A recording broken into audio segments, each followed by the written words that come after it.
5 minutes, maybe earlier. The spokesperson today, the commissioner.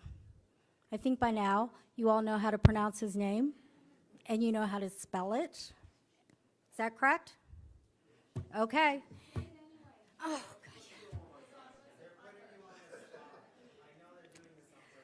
Saucechuck, Michael Saucechuck. Saucechuck. So for the thank you.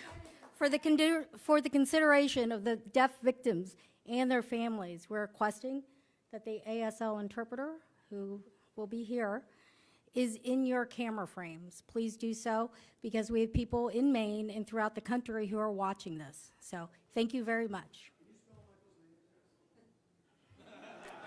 Yes, I would love to. S-A-U, oh man. S-A-U-S-C-H-U-C-K. Okay?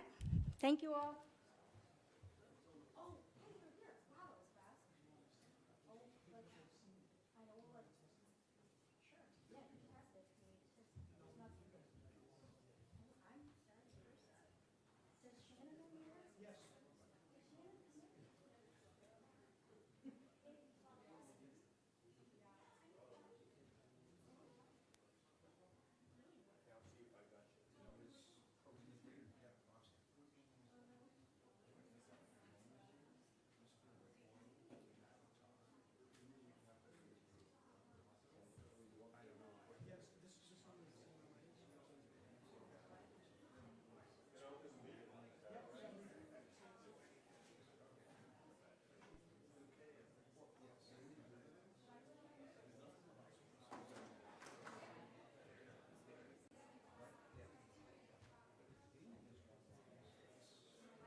Following the briefing, Mayor Carl Shaline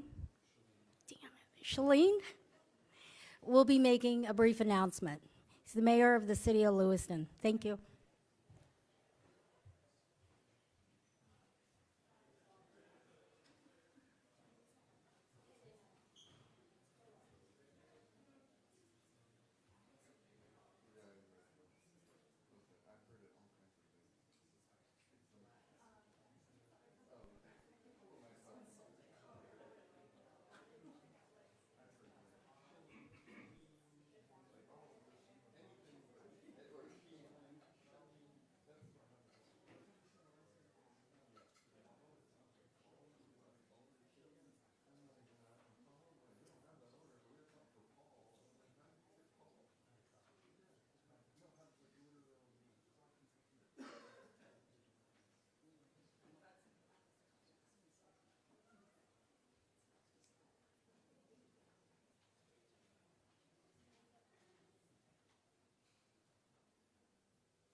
All right, good morning. My name is Mike Sawchuk. I am the Commissioner for the Department of Public Safety here in the lovely state of Maine.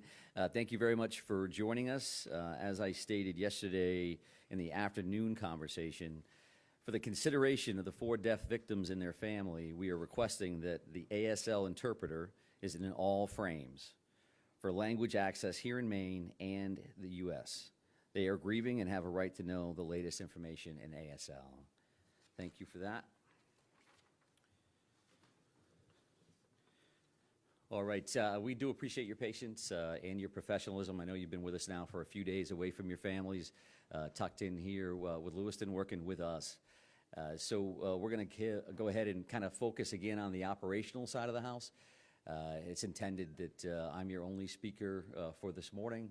I suppose if we do get some Q&A that somebody else I think can answer readily, we'll do that, and we'll do the best we can for you. And for the state of Maine and the community here.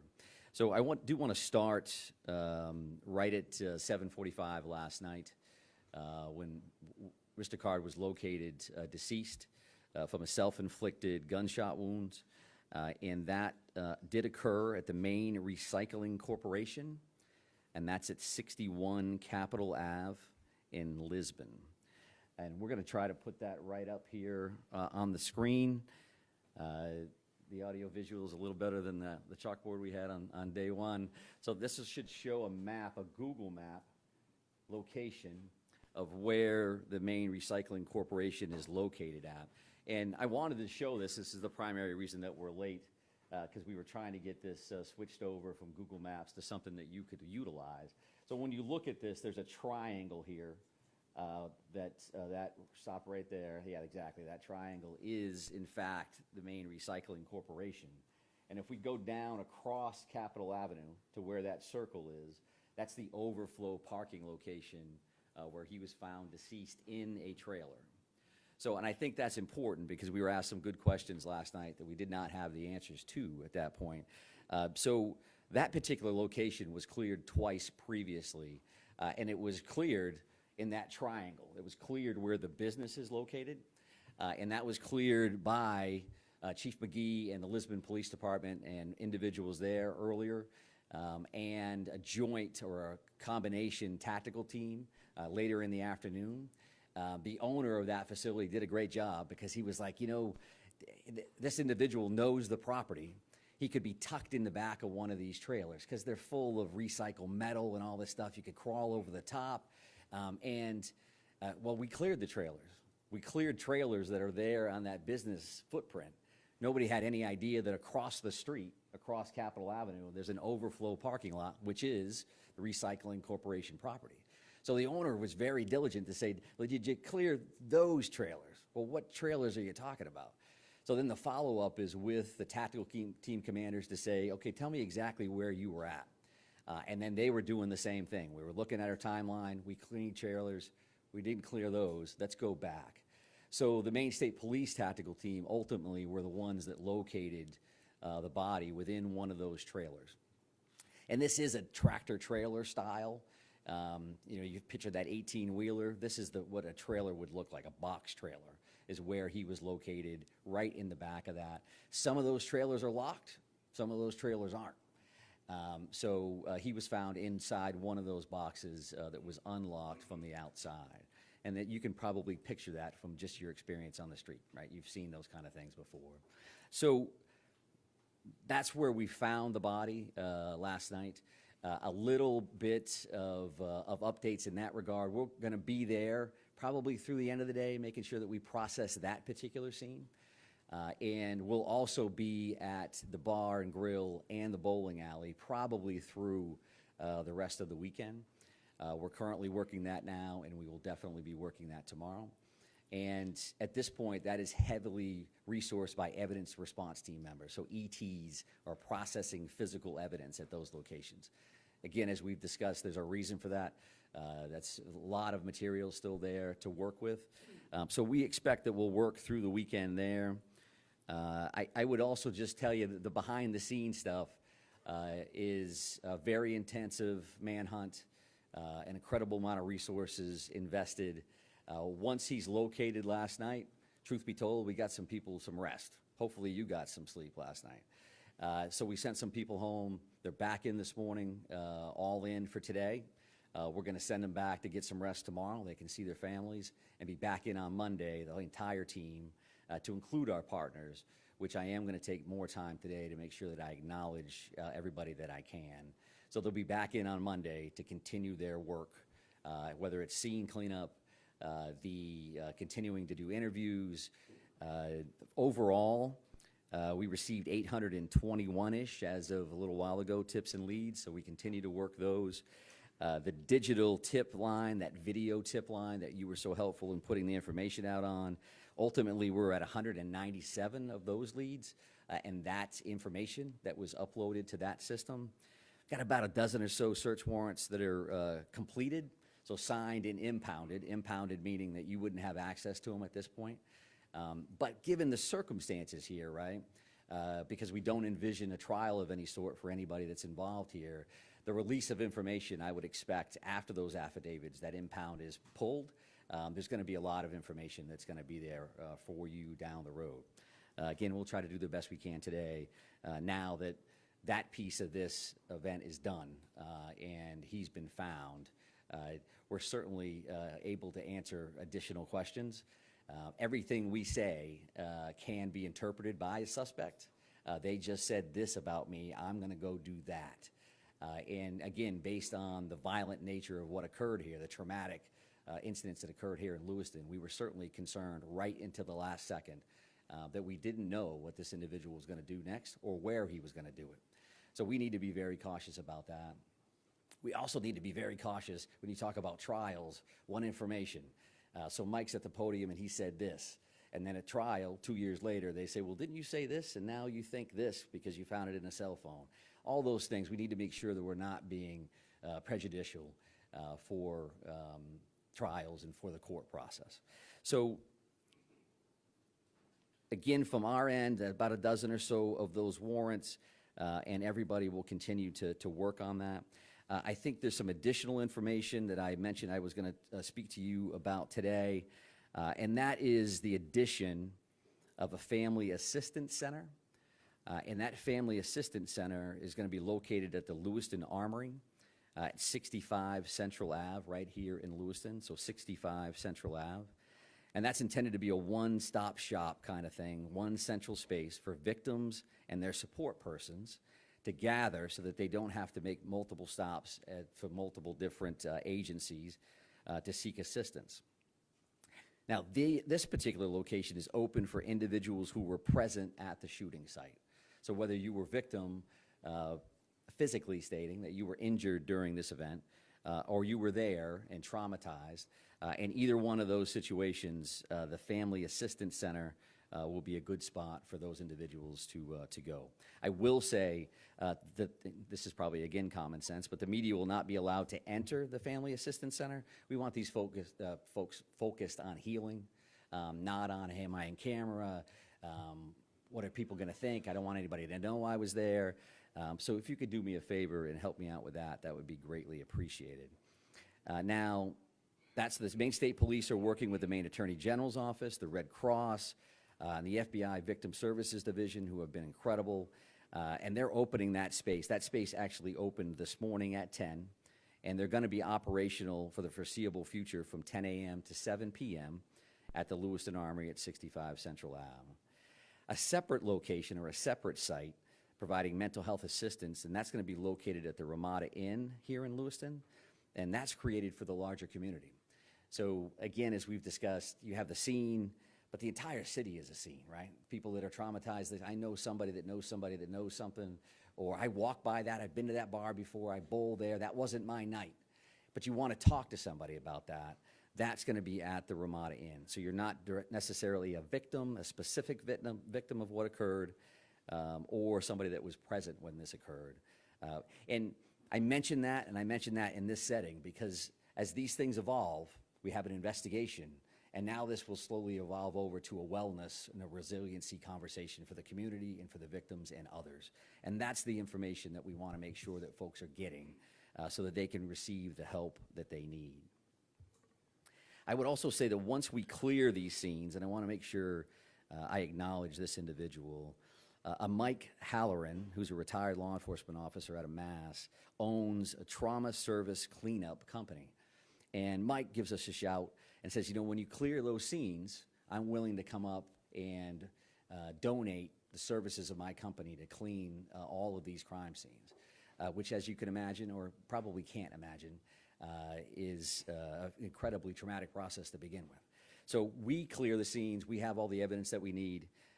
This company is going to come up, the Trauma Service Cleanup Company, with Mike Halloran. They'll do the cleanups, and then we'll release those locations back to the owners so that they're not forced to deal with that first thing when they walk back into something, their hopes and dreams. I always wanted to open a bar, and they're going to be surrounded by the chaos that would have occurred that evening. So that will be the next steps there. So that's probably early next week. I gave you a little bit of information reference to the detectives, the major crime units, and all of our federal partners that are working with us there. We will be transitioning from our current command post back to the Lewiston Police Department. As you might imagine, the parking lot was a little bit different today than it was yesterday, right? So our command post, the next big step for the incident management team is to kind of demobilize. I think when these things happen, the first piece is we don't have enough people to do the work we need to do. And then the second piece is we have so many people to do the work that we can do. How can we track them? How can we feed them? Where are they at, and are they safe? So we're going to be fully invested in the demobilization of that location and the personnel that are involved throughout today and into tomorrow.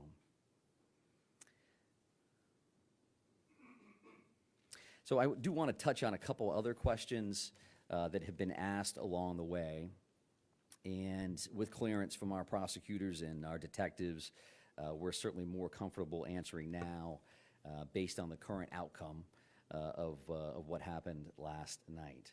So one thing, there's been a number of completely legitimate questions about a note that was found in his residence. So this is a paper-style note.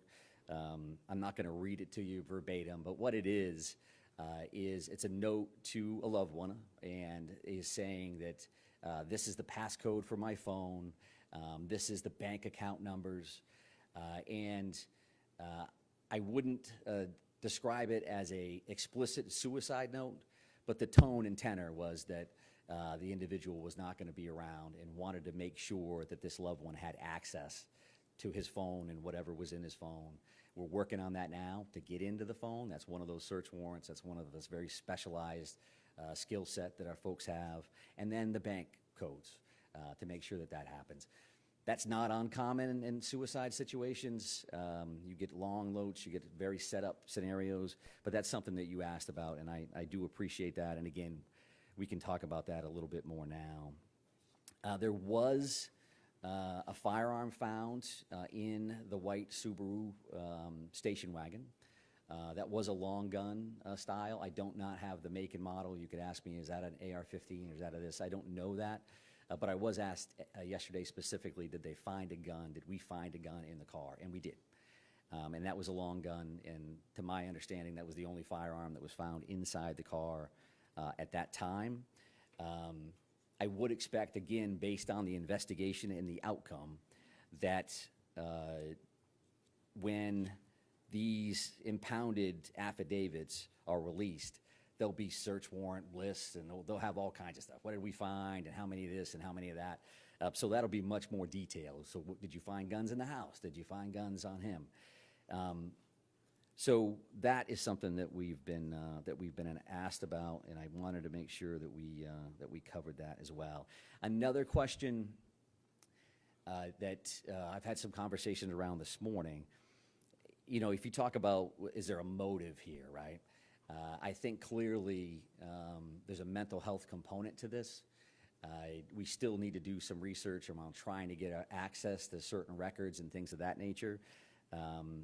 Which again, you could probably imagine is not just as simple as hey, just calling somebody, hey, can you send me this thing? But what I would say is that based on what I've heard through conversations this morning, I don't see, or I'm told that we don't have access to any forcibly committed for treatment information reference to Mr. Card, okay? So you can volunteer, as an example, to go to a facility and seek treatment for months on end. But if you're not forcibly committed to seek that treatment, and it's very specific to treatment, right? Not forcibly taken for an evaluation is completely different than treatment. So there are a lot of very specific criteria around firearms, and are you a possessed person, or prohibited person rather, and what that looks like. So in this scenario, we have not seen to this point, I have not seen to this point, that Mr. Card was forcibly committed for treatment. And if that didn't happen, then the NICS check, you could go into a firearms dealer who does all of their work, and the background check is not going to ping like this individual is prohibited. And something that's incredibly important for us to say, and for me to say, and I find myself saying it on a regular basis, just because there's appears to be a mental health nexus to this scenario, the vast majority of people, with a mental health diagnosis will never hurt anybody. They won't hurt themselves. They're not a danger to the community. Based on percentages alone, there's a bunch of folks in here that have a mental health diagnosis. I know law enforcement officers that have a mental health diagnosis. That doesn't mean they're a danger to the community. We certainly have people that reach that crisis level where that does occur, and we deal with those folks on a regular basis, sometimes through involuntary, forcible commitments, right? And sometimes not. Sometimes there's different levels of that mental health system, and that's a whole different conversation that can be quite lengthy, and I can tell you that law enforcement has been involved at this point for decades and heavily involved over the last 15 years or so. So I think that is the information that I know I wanted to come back and give you, and I would also just say again that there's information that we think we can give lawfully and through our subject experts around prosecutions and all these other things. I may want to tell you something that I can't tell you, and that's just been the nature of the beast here along the way a little bit. I also want to mention this. It's a big deal. I was asked about cooperation of the family at one point. And this family has been incredibly cooperative with us. Truth be told, I think the first 3 people that called us to positively identify this individual based on the photos that were released were family members.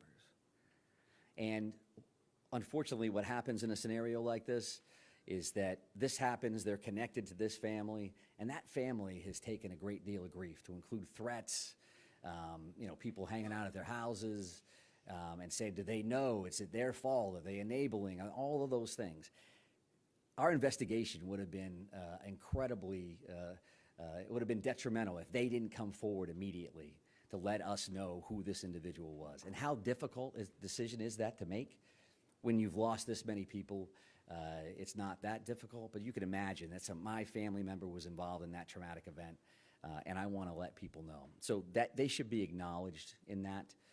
Again, I won't specify exactly who the family members were, but as a whole, we found them to be very, very cooperative.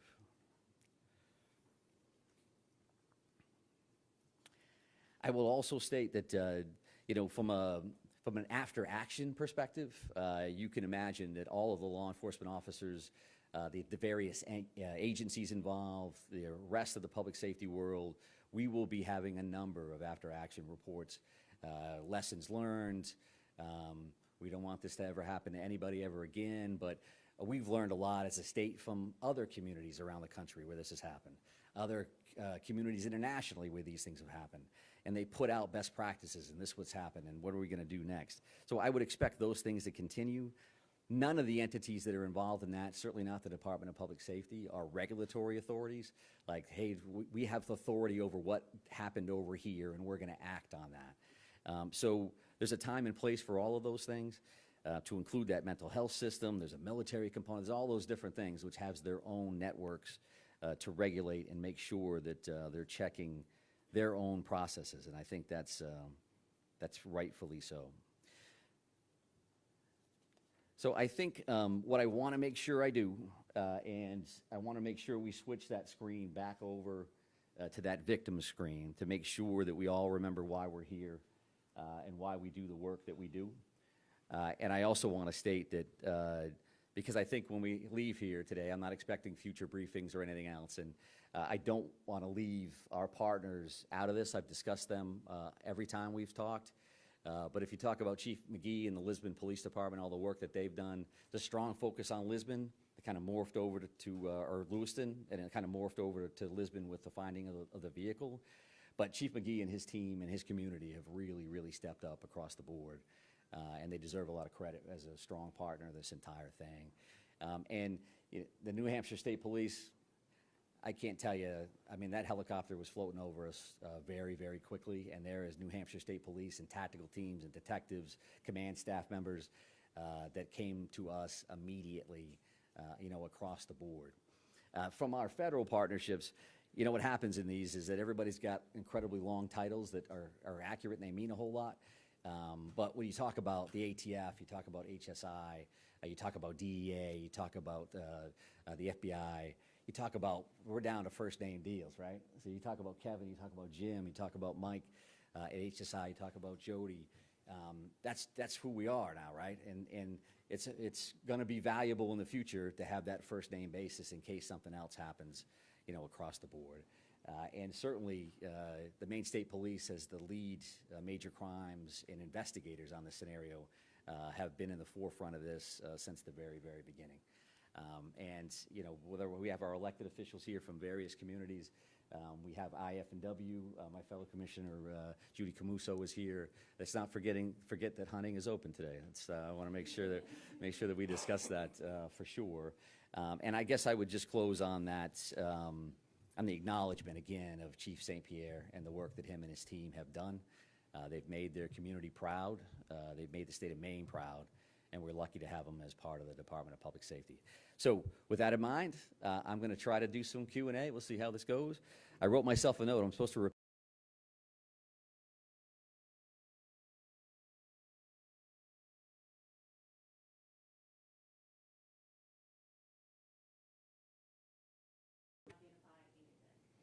I can't identify any of the victims at this point. My understanding is the last update that I received that there were 3 people in critical care. And I don't have any more specifics reference to the remaining 10 in that scenario. And as you might imagine, these individuals passed away because of this crime, and these other folks have to live with the rest of their lives. So I'm not sure that they want to be identified in the sense. We've had victims' families with media members and others parked across the street. They feel nervous, they feel scared. So we're not in a position that we're going to identify them. And sir, right here? Yeah.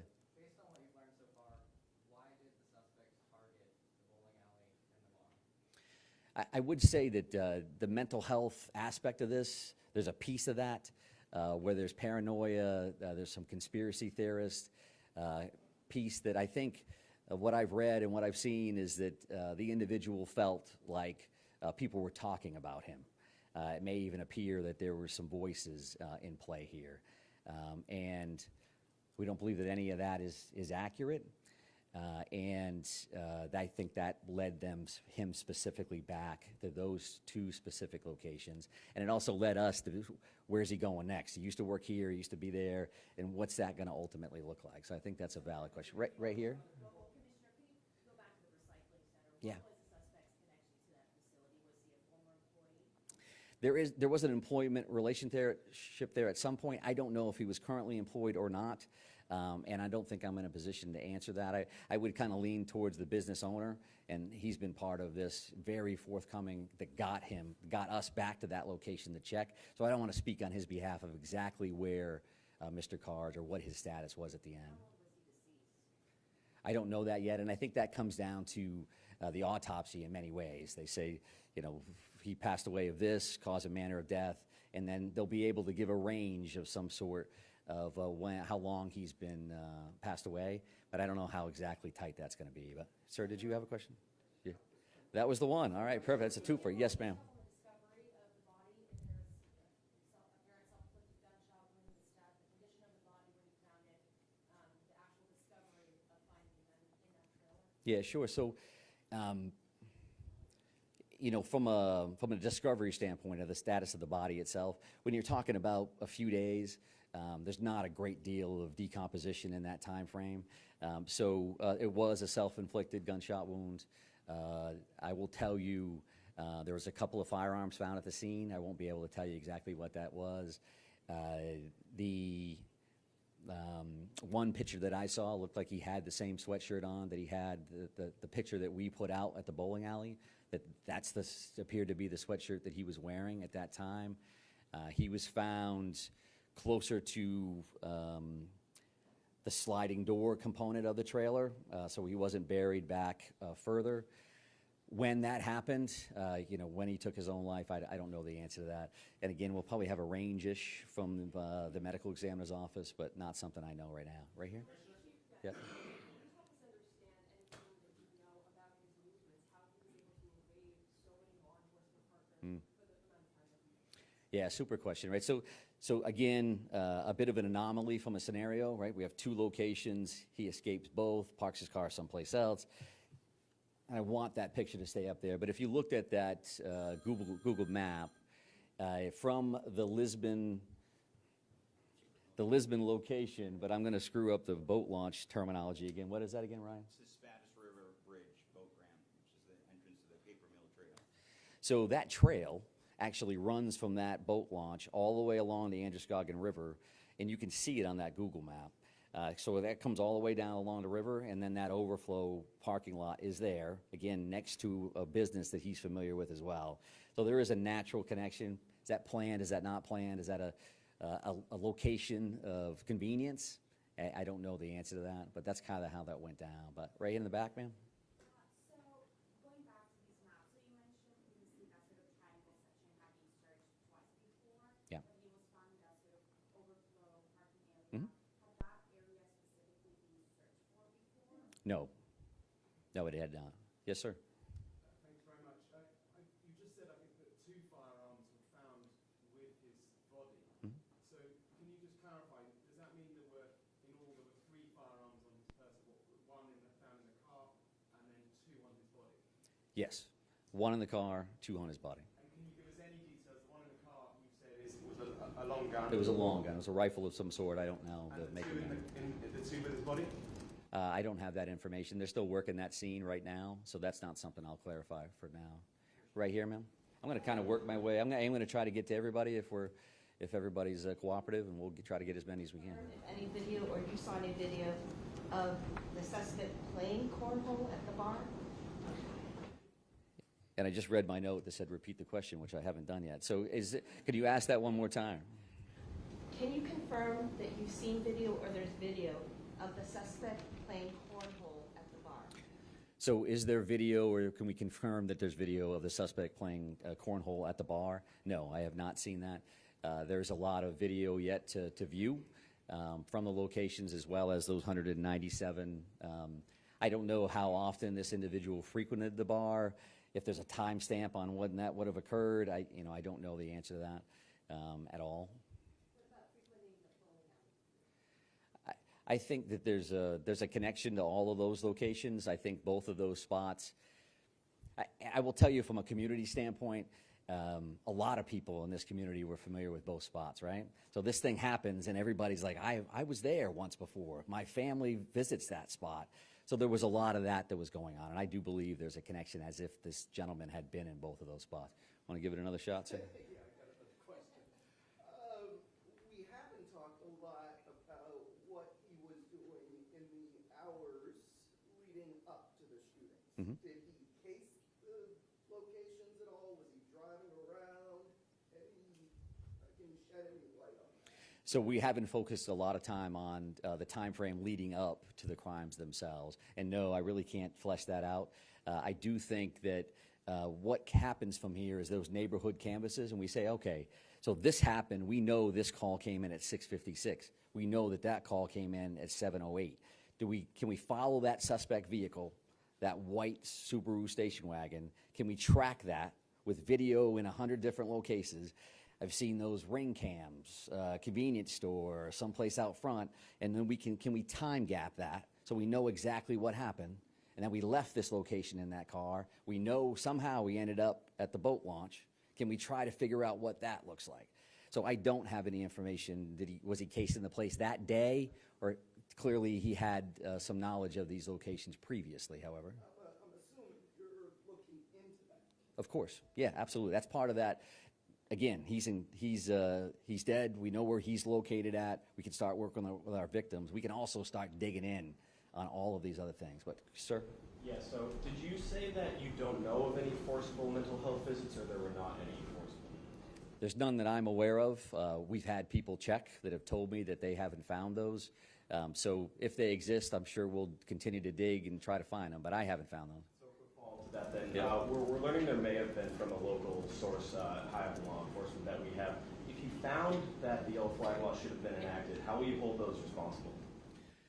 So that's a pretty good hypothetical from whoever your source is. We'll have to look at the actual snapshot in time. The yellow flag law in the state of Maine is very specific about an individual that's in protective custody from law enforcement to begin with. And do we have probable cause to believe that they are in possession, they could be in possession of dangerous weapons? So if we meet those criteria, then you can take an individual in for a yellow flag assessment, a weapons restriction order assessment, and at that time, your criteria change from a likelihood of serious harm to likelihood of foreseeable harm. There's a little, it's close, sorry, Dan. I guess my broader question would be, will you work to try to prevent things like this from happening in the future, and how might that be? I would tell you that the weapons restriction order in Maine has been utilized 82 times to this point. It went into effect on July 1st of 2020. I know that because I've read every single one of those reports and am involved in that process on a regular basis. Just gave a presentation last Friday to a group of social workers to make sure that we're putting that information out there as much as humanly possible. It has been effective to this point, and it's certainly something that we're always looking at. Can we tweak it? Can we make things better? But it has been utilized, and to this point it is being effective. But ma'am, you had a question? You talked a lot about the mental health component in being part of his motivation. Is there any other aspect that you can tell us about or possible motive that led to him targeting the bowling alley and then the bar? I think that what we know is we have a lot of work yet to do on phones and technology. Are we going to find a concrete motive that says this is what I'm going to do and this is why?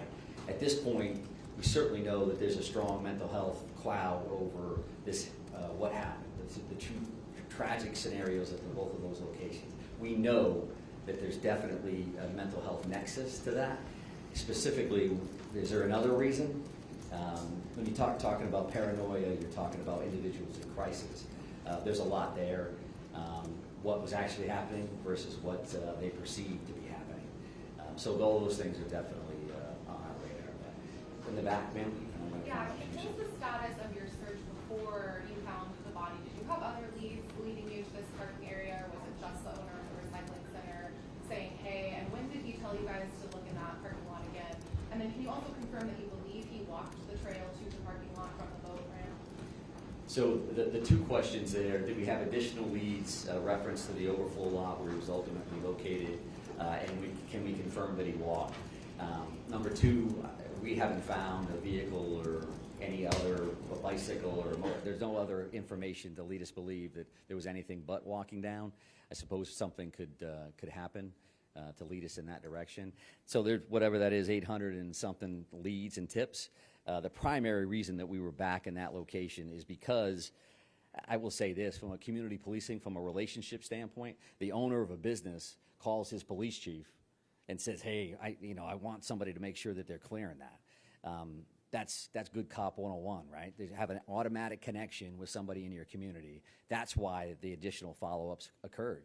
Because we had, again, searched and documented. There's logs and all this stuff about when we were there, who was there, what did they do, which allowed us to do the follow-up work to say, well, did you check across the street? Well, what's across the street? There's a dozen businesses that surround this thing, and nothing that says that's the recycling corporation. So the owner was diligent, as was Chief McGee, and then passing that information on to the command post and then ultimately being checked. So, sir, right here in the middle?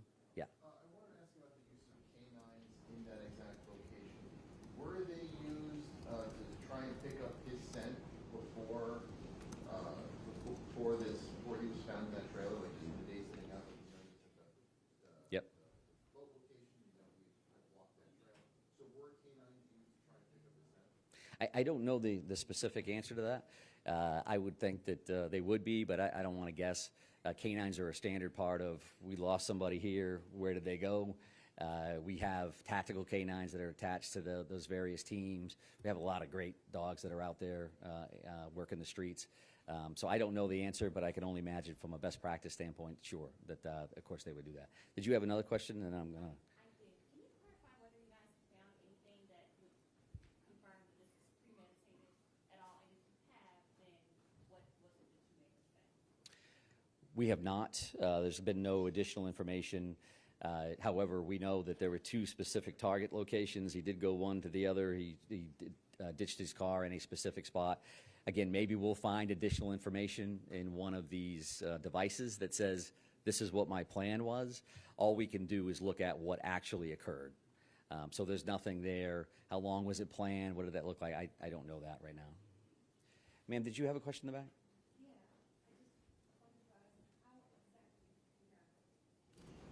How exactly did he die?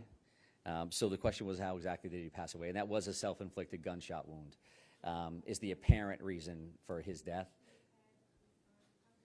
I won't give a specific location, I don't think, for today, but it's kind of moving. Ma'am, right here? In terms of the two shooting scenes, are investigators still actively collecting evidence there? I know yesterday you said it still take a few more days. Yeah. And that's the one completely. Yeah, so I've heard through the weekend at both of those locations, and then we'll transition over to that cleaning and some of that other information that I put out. Sir? You mentioned a dozen or so search warrants that you guys are working with. Can you Yep. tell me how many of those have been executed and some of them haven't? What specifically are you looking for with each of these? I don't have the information there because one may be a search warrant on a cell phone, right? One may be a house. So I don't have a breakdown of exactly what warrants are going where and what that looks like. Some of those have been served, some of those we have, and they're kind of in the queue as a part of a punch list. This is where we're going next, and this is what we're doing. Absolutely. We're still working on those. Yeah. Lewiston is a small community, but is there any indication that he had a prior relationship with any of the victims? I can't speak to that specifically. I think that would speak to premeditation and something as a motive above and beyond the mental health crisis that we know exists. But all of those follow-ups continue because you have the victims themselves clearly that have passed away, but we're also talking to everybody that he ever knew, right? Somebody he worked with, somebody he was in the military with. What did you know and how and all of those kind of things. So that continues. But, sir? I want to get back to the two previous searches. Okay. And first, thanks for answering all these questions today. I think this is important because, I've spent a lot of time in Lisbon, and that community certainly, just from the lockdown, the shelter-in-place has suffered. Right. And I'm wondering, as you sit here today, do you think something more thorough search could have been done in that location, whether it's surging more resources to that location? Because, I saw the chief out there with his officers on their own doing a lot of these searches. And the question becomes, should have more resources surged into that area? Because it seems like this one trailer was just missed, no one thought it was surging. We didn't really see a surge of resources into that area until yesterday. There was a much bigger presence yesterday than there has been previously. Right. So I'm wondering if you're thinking about that now, because it did affect this community. I mean, people were in tears, just going to the supermarket to shop. It was so difficult for them. Yeah. And I'm just wondering if you're thinking about that at all. So the question is, do we think now we should have surged additional resources to that area, either those two searches or otherwise? And I think we had a great deal of resources in play. I think we had resources all over the place, resources that maybe you saw, maybe you didn't see 24/7, 365 out on the street. I know that Chief McGee was working with fellow chiefs to bring him additional resources. I've seen that email string like, hey, we're trying to have two-person cars from a safety perspective. We want to make sure that we're properly staffed across the board. Another incredibly positive aspect of this is that search that Chief McGee led was because one of his officers found an open door to that facility, right? So that's what's happening. People go to bed, whether they can sleep or not, and all night long, there are police officers crawling through their neighborhoods, looking at these businesses, looking at their backyards, trying to make sure that everybody's safe. So I will, for the rest of my life, be looking at this event and saying, could we done this different? Could we do that different? I think we had resources in play, and our hearts go out. The reason we do this work is because of the trauma that is caused to our communities, all communities, when these things happen. So it's a completely legitimate question, but not one that I think was resource intensive for that particular area. But sir, in the middle, why don't you follow up? Go ahead. I'll give you that one. Those two searches, was it just the Lewiston police? No.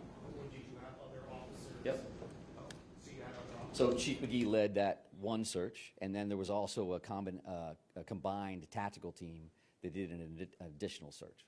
But again, as the reason that we were late and we wanted to put that map up there is because if I told you, they didn't know about the overflow location, I wanted to be able to show you why that is, right? There's a business here, you cross the road, there's this overflow parking lot that I don't think, me personally, would have naturally connected, that this business is connected to that.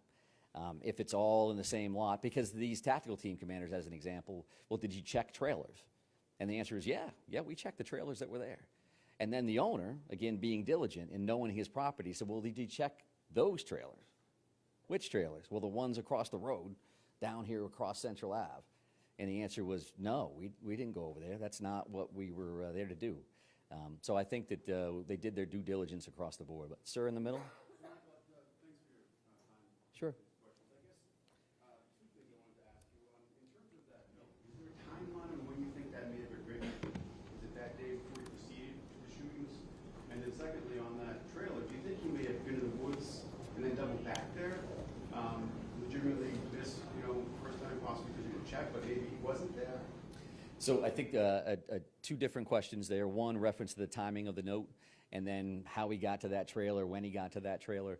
All we can say for the note component of this is simply saying that we know when the initial shooting happened.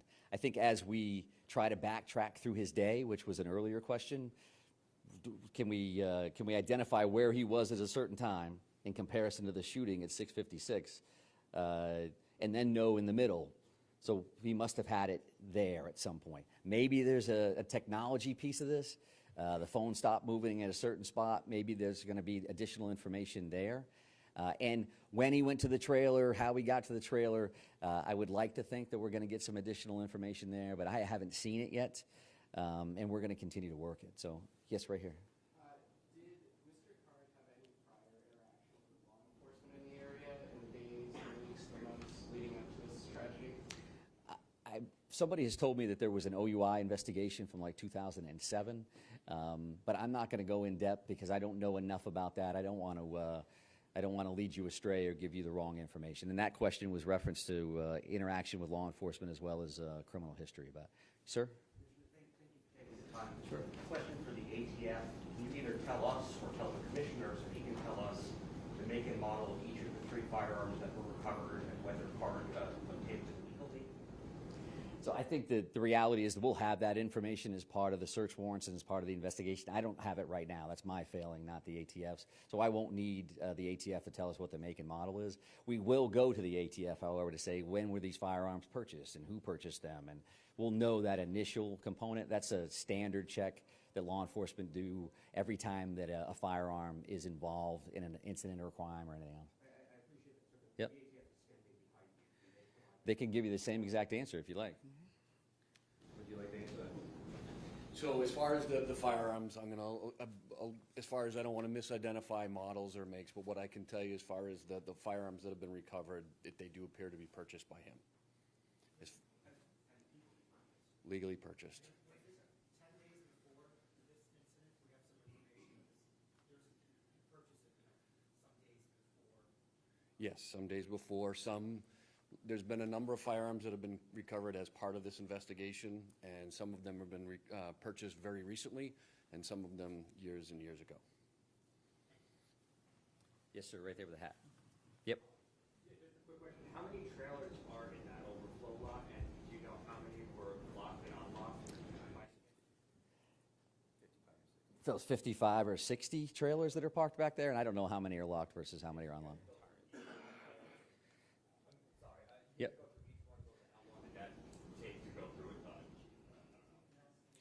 So I think the reality there is that these officers in the first 3 trailers located him, but the tactical team ultimately located him, and I think that 3rd trailer. But do you have a question here, ma'am? The distance between where the car was found and where the body was found is just about a mile, as you know. Can you talk about when you searched that Woods Trail and when you twice cleared the business? So I don't know, Chief, as far as you're clear, do you know, you want to step up and answer that? So as far as the trails, we located the car and a perimeter was set up, as you can imagine. And I actually think it's less than a mile, give or take. But you can imagine where that business was that we spoke about tonight. That's a large industrial park. We're not just talking about a small area. We're talking large industrial park. But I can say that there was numerous resources from state police, all the local agencies, all the sheriff's departments across the state of Maine, federal agencies. We had helicopters in the air over that vehicle moments after I arrived, and I was the 2nd officer on scene. I can tell you that we flooded that area with resources. Someone brought up a question about canines. One thing with canines is we don't want to hinder sense. And I'm not going to get into all the details of the investigation, but I can assure you that there was a lot of teams that searched the area. On top of, I'll add one thing, on top of it being an industrial park, numerous different businesses. Obviously, there was one business that we were interested in, and our tactical teams did clear that building at Maine Recycling. And as he pointed out, there was a open door that was found that one of my officers found on the overnights again, and we cleared the building again with several agencies. But I'll just point out this: why this is all going on, we have to also understand everything we do is a methodical approach, and we got to be safe. We got to make sure our officers are safe. Well, we're fielding hundreds of calls at our comm center. And there was also the tip line that I heard today how many calls came in there. As you can imagine, it was an astronomical amount of resources being used across our community. Not everybody's in marked police cars. Not everybody's in full uniform. But there was a lot of resources from across New England that was here, including helicopters, moments after I arrived on scene when that car was located. So we used every resource that was available. And we were, I think it was this gentleman down here asked me, how long are you going to search for? Or do you expect to find him? Every officer there wasn't going home until we found the individual. So.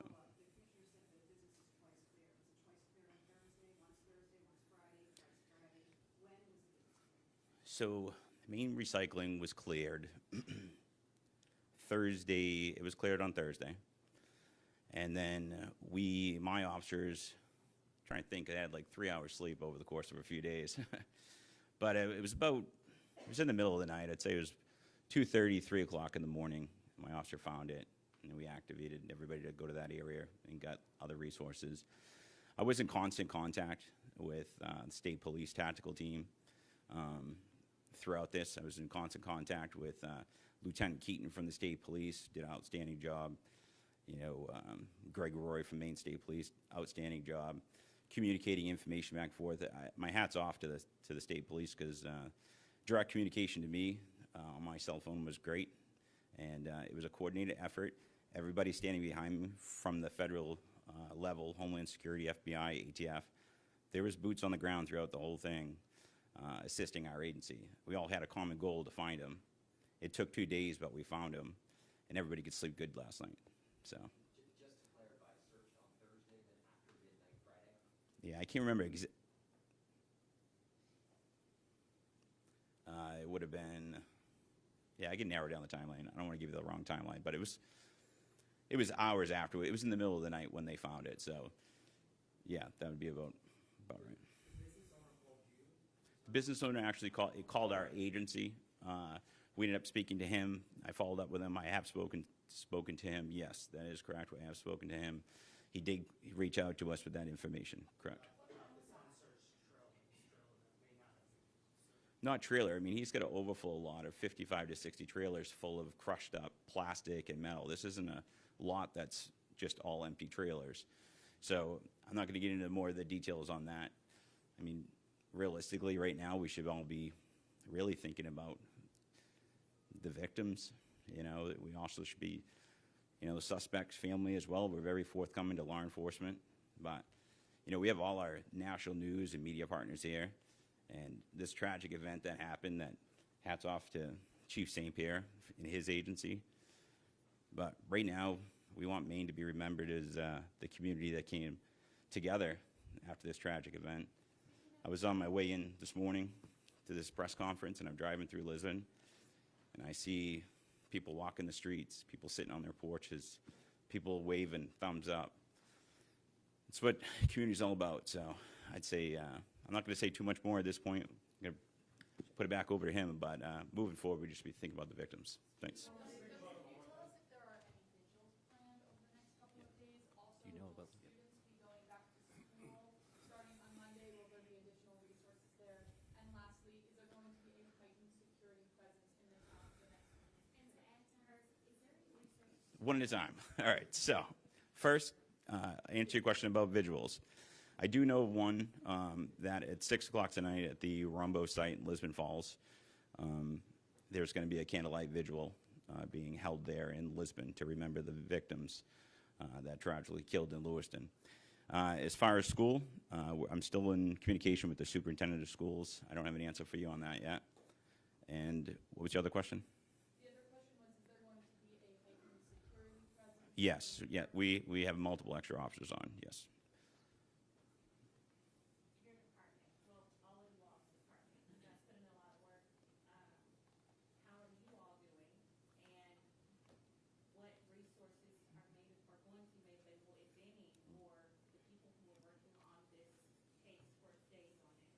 I can tell you that personally, I can speak only for myself, but NAMI in Maine, as well as every crisis counselor has reached out to me from my department. We are scheduling debriefs for my department. Elizabeth Police Department was heavily involved as soon as it happened to go up and assist Lewiston right at the scenes. So I want to get those officers some assistance, but as you can imagine, nobody on my department wanted to go home until we found that individual. And I pretty much had to force them to go home and take a nap, so. Chief, could you describe the moment that your officers opened that door, that trailer? Like, how did they make the positive identification? Yeah, I won't be able to comment on that because we weren't involved down the trailer, so I'm going to put it back over to the, thank you. I appreciate that. So the Maine State Police Tactical Team are the ones that located this individual.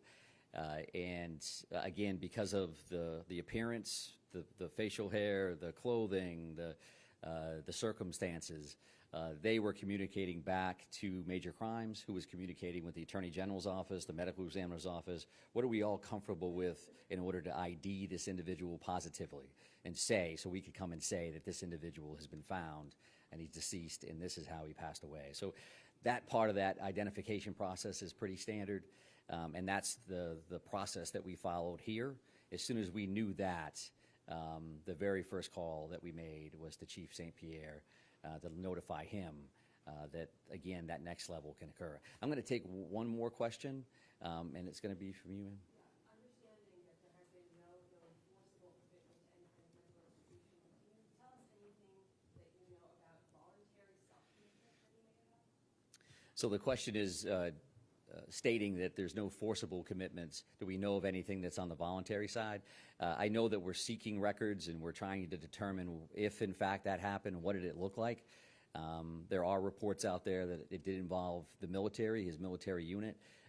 We don't have ready access to that documentation, so we're following up on that like we would with everything else. But I really, really do appreciate everybody's time, your patience, your professionalism.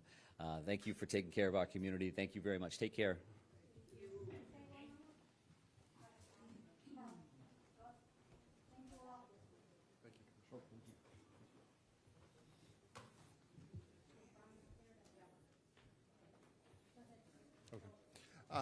Yeah, I wanted to thank Lieutenant or Chief St. Pierre, Lewiston Police Department.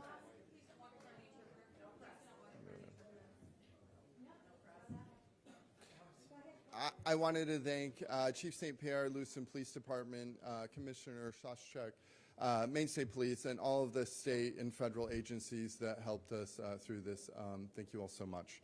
The City of Lewiston is committed to helping residents cope with this tragedy, and counseling is available for those affected 9 to 1 today at the Ramada for both children and adults. They can simply go there and receive counseling. I also wanted to thank our businesses who have provided overwhelming support for law enforcement, first responders, community partners, and residents. The donations, food, everything. Our businesses have really stepped up, and I'm extremely proud of them. So to Lewiston businesses, thank you very much. And to all the residents, you know, I love you. I'm grateful for you, and I appreciate the support you've shown each other the past few days. My heart goes out to the victims and families. And I also want to say that Lewiston is a strong city. We are a close-knit community and a resilient community. I know that we'll be okay as we move forward together as one Lewiston. Thank you very much. Mayor, do you have any information about a vigil? Yes, 6:30 p.m. Frank. Yes. So we yes, Sunday at 6:30 p.m. there will be a vigil at the Franco Center on Cedar Street. You can check our website and our social media, and I think I have everyone's cell phone. I'll send it out to you all. Thank you all very much. Mayor, has the businesses, the owners of the business shared with you their intent, once the crime scene is cleared, are they gonna open up? Are they gonna open back up, or are they gonna tear down the businesses? What's their intention? I cannot comment on that. Thank you.